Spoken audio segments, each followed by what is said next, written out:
Now then, guys, hope we are all okay, and I'm sure you are. Wow, what a win! I only got up about an hour and a half ago. Got to sleep at 7 a.m. this morning. It was a long, long night, long morning, as I should really say, but it was absolutely worth it. England 3, Mexico 2 at the Azteca Arena in Mexico City. We've beaten them in their own backyard. I don't think they've ever lost a World Cup game at the Azteca Arena. It's the first time they've lost there in all competitions in 13 years. It's just unbelievable. I don't have words to describe how tired I am or how ecstatically happy I am. Norway next on Saturday at 10 p.m. In the quarterfinals. Again, looking forward to that. It'll be a massive tough test, but at the moment we need to enjoy the moment, the game that we've just witnessed this morning. England beating Mexico, which I said in my previews for the round of 16. I wasn't entirely confident. I'd said that I didn't think Mexico were great for it, but I thought that performance against Ecuador was kind of maybe them going, we're here, we're a host nation, we're Mexico, and we're ready. And from the minute, even before kickoff, by now before kickoff, the atmosphere was absolutely crazy. Obviously, it ended up getting delayed until 2 a.m, but the noise was ridiculous. You could just hear it from watching on a screen from back at home. But I honestly thought that was one of the best England performances I have seen in my entire life, in terms of from a tactical point of view and how we set up and how we managed to null any sort of early pressure put on us. We managed to almost dull the atmosphere for a while, especially when we went 1-0 up. You kind of thought, well, maybe, it's only 1-0, Mexico will still be going, the fans will still be going, we can do this, come on. But that second quick-fire goal, both scored from Jude Bellingham, it was 2 in 3 minutes. That really shut the crowd up, only for the 4 minutes until they got one back before half-time. But I just thought, if you divide the game into quarters, which essentially is what the World Cup is this year, I think each quarter was handled nigh on perfectly. I think the first quarter to the first hydration break, we knew what we needed to do.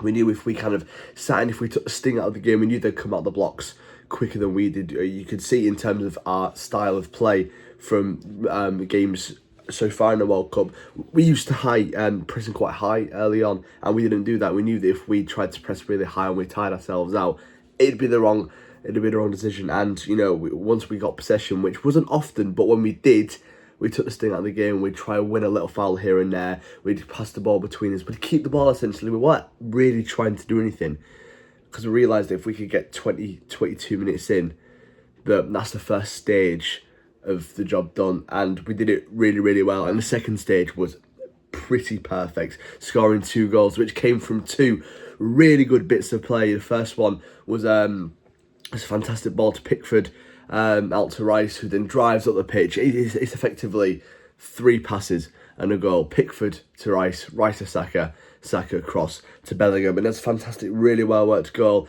Bellingham just ghosting in at the back post with a really, really good header, and I honestly thought he was unbelievable last night. There's been a lot of criticism of Jude Bellingham in terms of his qualities. Is he the right man? Is his attitude all there? Well, I think we saw last night that his attitude is absolutely top class, top level stuff.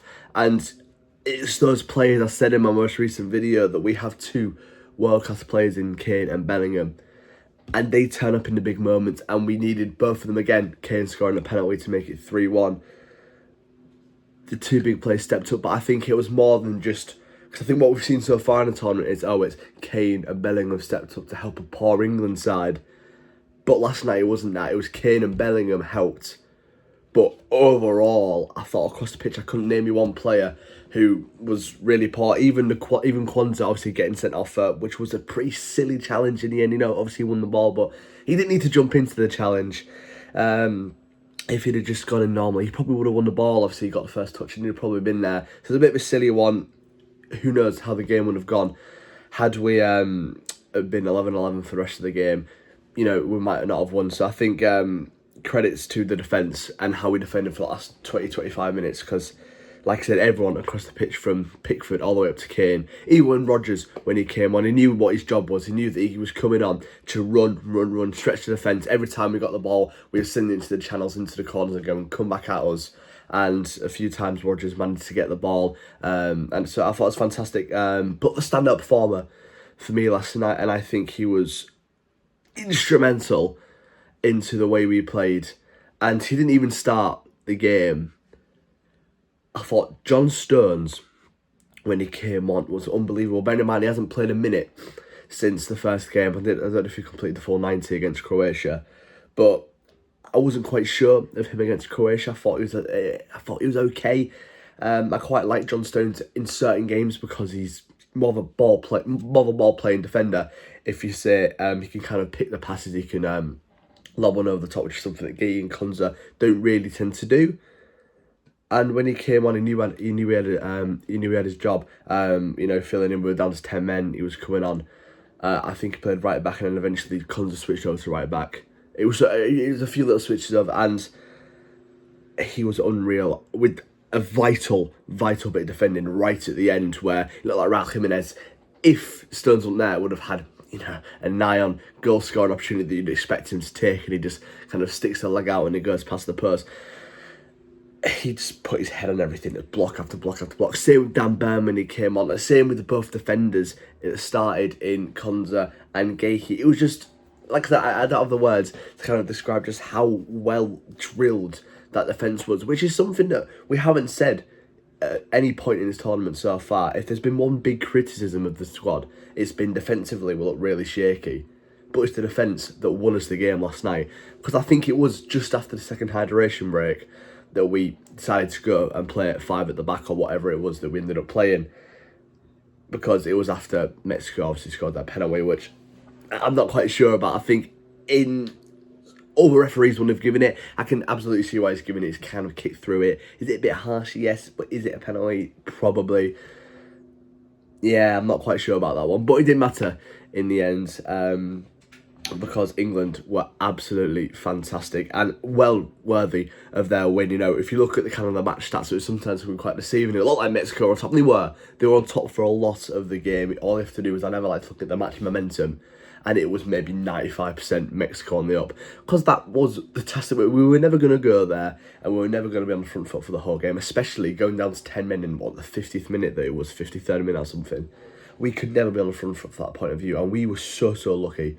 When I say lucky, if anything, it was just a really good bit of play to be able to get the penalty and get 3-1 up, because had we had been trying to see a 2-1 lead out, or if it had gone to 2-2, it'd have been such a different story, because had that gone to extra time, am I positive they would have been able to hang on for another 30 minutes?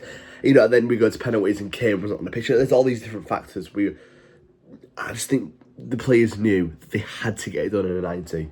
And then it ended up being like 12 minutes of added time. So it was ridiculous. It was a long watch. I hardly had any drinks in the pub. I think as soon as we scored the second goal and Mexico got that far, I can't drink anymore. I was so concentrated on the whole game, but it was absolutely fantastic. I can't believe we won. I am absolutely over the moon. I'm tired, but I'm here. I'm making a video, and yeah. Honestly, I don't know what to say. It's absolutely fantastic. Well worthy of the win. And I think we now have confidence, and I've kind of set a bit of a statement. I think every single team that goes on to win a tournament or do really well in a major tournament sets a statement, has a statement win, or puts a statement out at some point throughout the tournament. I think so far the media and kind of the all look onto it has been England just getting by. That's a statement win against Mexico. That is absolutely... They haven't conceded a goal all tournament. We've put 3 past them. They haven't lost their competition in 13 years. We've beat them. They haven't lost in the World Cup ever, and we've just beaten them and knocked them out in their own backyard. It's an absolute statement win, and the confidence that will give the players is ridiculous. And then Tuchel, who's obviously tactically one of the best managers in the world, and I think is probably now the best manager left in the competition. And it's up to him and the players now. And if we can beat Norway, it's then only one more game until potentially the World Cup final. How amazing would that be? It does feel like there's something special growing, and fingers crossed we can keep it going. The next video will be my round of the quarterfinal predictions when all those games have finished in the coming days. So make sure to stay tuned for that one. Thanks for tuning in again, guys. I hope you aren't too tired today. If you're at work or if you're doing anything, just have a smile on your face, because we all deserve it. We've been through a lot of pain, but that is one of the best England games, one of the best England moments of my life, and of probably a lot of yours lives. So yeah, enjoy, guys, and I'll catch you next one. Thank you. Come on, England!